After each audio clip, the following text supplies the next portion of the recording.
So Zymrat is a direct-to-consumer performance wear brand based out of Bangalore.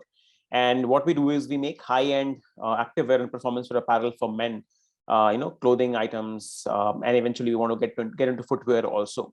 How we differentiate ourselves is we spend 3 to 4 times more on the raw materials and technology compared to any other brand in India, and that is what sets us apart in terms of quality. And then we go ahead and file IPs and patents across our products, which sets us apart in terms of quality across the globe as well. My name is Ujjawal, by the way. I'm one of the co-founders at Zymrat, and I have a 15-member team in Bangalore along with my co-founder Ankita. We take a lot of pride in the fact that we have close to 40% old customers coming back to us every month, and the key to that has been great products, I would say. Once people see the products and find a lot of value in it for the price points that we're offering at, they cannot help but keep coming back for it again and again. And one of the funny stories that I always tell is that the people who give us biggest pushbacks in terms of price points or number of colors and all that are the biggest ambassadors. So once they come to the store, we see them definitely coming back month on month. And how we typically go about this entire thing is we communicate very often with all the customers. Once we have customers in our website or store, we communicate with them often through WhatsApp, through messages, through email. Email has been our biggest I would say tool that we have used for customer retention. It's not just about sales, I would say, but we also create a lot of value through health and fitness tips, the workout tips, and many information related to fitness avenues that we share with the customers. And that's how we kind of focus on retention. We also go extra mile, of course. The team makes an effort to create special offers or to create special segments to cater to special audiences based on their AOVs and LTVs. And then we take special care of these people as we move forward. So I think our retention has been widespread across email, SMS, and of course, direct personal interactions as well. So logistics and fulfillment, of course, I think it's one of the biggest differentiators nowadays for D2C brands like us, right? Because when we're trying to create a digital first brand, you of course do not have an offline store where people can come and buy the products or touch and feel it. So the best thing what a digital brand like us could do is to deliver it as fast and as crisply as possible without compromising on timelines or the quality, right? Now in 2022, as we sit and talk about D2C here, a lot of avenues have opened up. There's so many applications, so many new startups and companies which are offering micro warehousing, micro fulfillment centers across cities. So even brands, young and growing brands like us, we can have warehouses across the country in cities like Bangalore, Delhi, Bombay, and wherever we want to have it in smaller capacities instead of investing a lot of capital in it, and then deliver the goods in a much faster pace to these audiences based on which city they are from. For example, typically, we are based out of Bangalore and we have a warehouse here. And in Bangalore, we are able to deliver all the products within 24 hours. And in a lot of cases, we are able to deliver on the same day if the order comes before a certain hour in the day. And then we go ahead and use some of the best last mile providers in the country to make sure that at least to all the metros, we deliver all the orders within 48 hours. And then, of course, if there's any return or exchanges, we take care of that as well. And I think this is also one of the key factors for customer retention, because the moment they see the brand is able to deliver the orders in a faster pace, they're keen to order more and experiment more. So that's how we are going about it, through multi-city warehousing, through micro fulfillment centers, and by faster deliveries across the country. We strongly believe at Zymrat that innovation has to start with a problem, right? So because unless there's a real problem to be solved, probably whatever we're trying to make or whatever we're trying to innovate may not be as useful as we may have thought within our heads.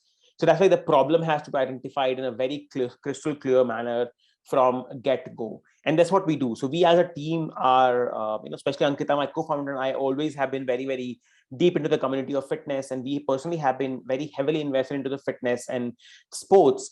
So we know the pain points, and we constantly talk to the customers. We constantly talk to the community members across different parts of the country through phone, through email, WhatsApp, and multiple avenues to figure out what problems are there that can be solved.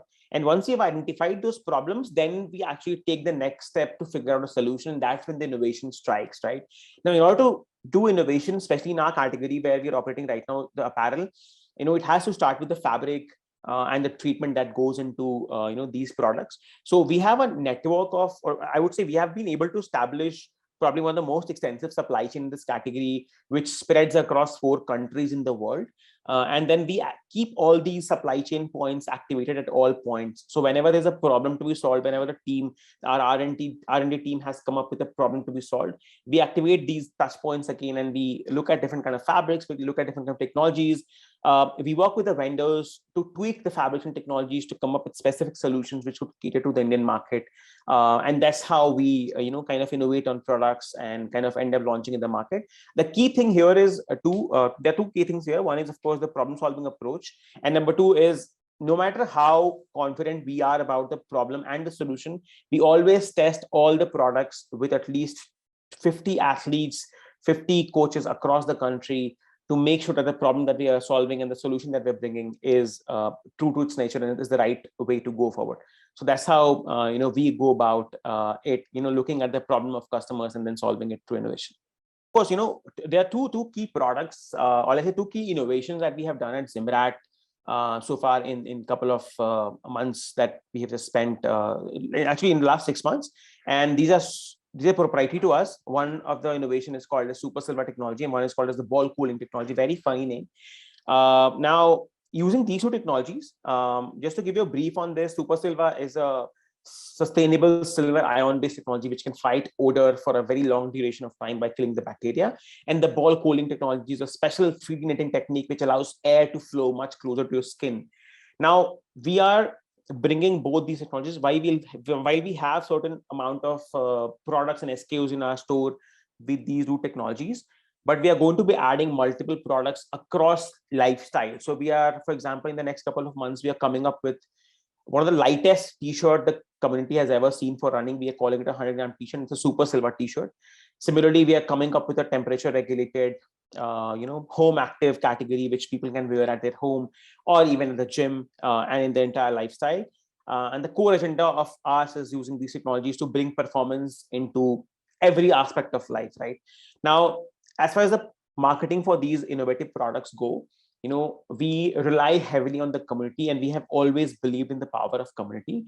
And that's why I said, that we work with a lot of coaches across the country. So right now, I think we have a network of at least 250 to 300 odd coaches and experts from fitness community who work with us. So what we do is, we use the network of these micro influencers and experts to spread the word about the product and to spread the word about the brand. And that's how we established a truthfulness of the product as well as the authenticity of the product across the market in the community. And that has been one of the largest marketing strategies that we have followed as a brand in the last couple of years. So power of community has been our biggest lever. Apart from that, of course, we are a digital first brand, of course. So we run a lot of digital marketing campaigns using videos, images. We back everything that we say with a great storytelling, a great visuals, and we use multiple channels like YouTube, Facebook, Google, and of course, multiple ad exchanges to spread the word about the brand. But everything, I would say, starts the power of the community. That's how we go about taking the products to the market at large.